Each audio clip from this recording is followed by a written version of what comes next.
Hi friends, ఉగ్రవాదానికి మతానికి సంబంధం ఉందా అని ఆలోచిస్తే అవును, చాలా గాఢమైన సంబంధమే ఉంది. ఉగ్రవాదానికి మతానికి కోడికి గుడ్డుకు ఉన్న సంబంధం ఉంది. గుడ్డు నుండి కోడి ఎలా పుట్టిందో మతం నుండి ఉగ్రవాదం అలా పుట్టింది. ఉగ్రవాదులు మతాన్ని వాడుకుంటారు, మతంలో ఉన్న మతోన్మాదులు ఉగ్రవాదాన్ని వాడుకుంటారు. ఆ మత ఉగ్రవాదాన్ని రాజకీయంగా కూడా వాడుకుంటారు. ఒకప్పుడు ఉన్న రాజ్యాల నుండి ఇప్పుడు ఉన్న రాజకీయ పార్టీల వరకు ఈ మత ఉగ్రవాదాన్ని రాజకీయంగా వాడుకుంటున్నారు. అందుకే పాకిస్తాన్ లాంటి దేశాలు అధికారంలోకి రావడానికి, ఇతర దేశాలను ఆక్రమించుకోవడానికి ఉగ్రవాదాన్ని వాడుకుంటున్నాయి. కొన్ని రాజకీయ పార్టీలు ఆ ఉగ్రదాడులను రాజకీయం చేసి లేదా మత గొడవల వల్ల జరిగిన మరణాల మీద, శవాల మీద ఓట్లు అడుక్కుంటున్నాయి. దేశానికి మతానికి ముడివేసి మతోన్మాదులుగా తయారు చేసి ఆ మతోన్మాదాన్ని దేశభక్తికి లింక్ చేసి మతోన్మాదంను విమర్శించిన వారిని దేశద్రోహులుగా ముడివేస్తూ, దేశానికి మతానికి ముడివేస్తూ దేశద్రోహులుగా తయారవుతున్నారు. మనం ఇస్లాం మతంను పరిశీలిస్తే ఇస్లాం మతం ఉగ్రవాదంలో PhD చేసింది. ఇస్లాం మతంని వాడుకొని ఇస్లాం ఉగ్రవాదులు ఉగ్రవాద సంస్థలను స్థాపించారు, ఎన్నో ఉగ్రవాద దాడులను చేశారు. కొన్ని దేశాలు ఇస్లాం ఉగ్రవాద దేశాలుగా మారాయి. క్రైస్తవ మతాన్ని పరిశీలిస్తే క్రైస్తవ మతాన్ని కూడా కొంతమంది ఉగ్రవాదులు డిగ్రీలో పాస్ అయ్యేలా చేశారు. క్రైస్తవ మతం పేరు చెప్పి కొంతమంది ఉగ్రవాదులు ఉగ్రవాద దాడులు చేశారు.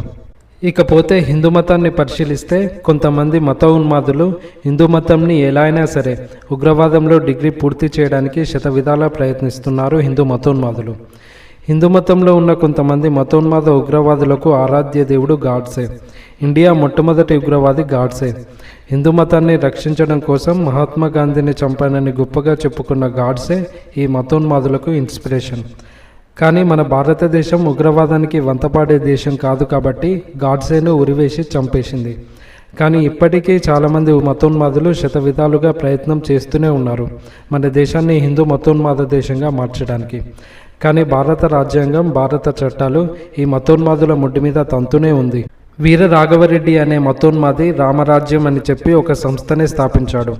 అఘోరి అనే అతను వేషం మార్చుకొని హిందూ మతాన్ని రక్షిస్తా అని చెప్పి ముస్లింలను, క్రిస్టియన్లను నరికేస్తా, చంపేస్తా అంటున్నాడు.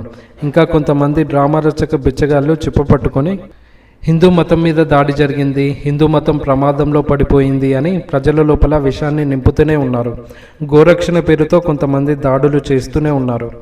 కాశ్మీర్లో ఉగ్రవాద దాడి జరిగితే కూడా దేశం మీద, మానవత్వం మీద జరిగిన దాడిలా కాకుండా మతం మీద జరిగిన దాడిలా రెచ్చగొట్టి అడుక్కుంటున్నారు. పాకిస్తాన్లోని ఉగ్రవాదులు మతాన్ని వాడుకొని భారతదేశంలోని ప్రజల మీద దాడి చేస్తే మతం మీద దాడి చేసినట్ట, దేశం మీద దాడి చేసినట్ట. మతం అడిగి దాడి చేస్తే ఆ మతంలో ఉన్న వారిని సొంత మతంలో ఉన్నవారు కాపాడుతున్నారు అని సొంత మతంలో ఉన్న వారి మీద ఎందుకు దాడి చేసినట్టు? అది కాశ్మీర్లోనే ఎందుకు దాడి చేసినట్టు? మతం కోసం దాడి చేసినట్ట, కాశ్మీర్ కోసం దాడి చేసినట్ట? కాశ్మీర్ కోసం దేశం మీద దాడి చేసినట్ట లేదా మతం మీద దాడి చేసినట్ట? మతాన్ని ఉగ్రవాదం వాడుకున్నట్ట లేదా ఉగ్రవాదాన్ని మతం వాడుకున్నట్ట?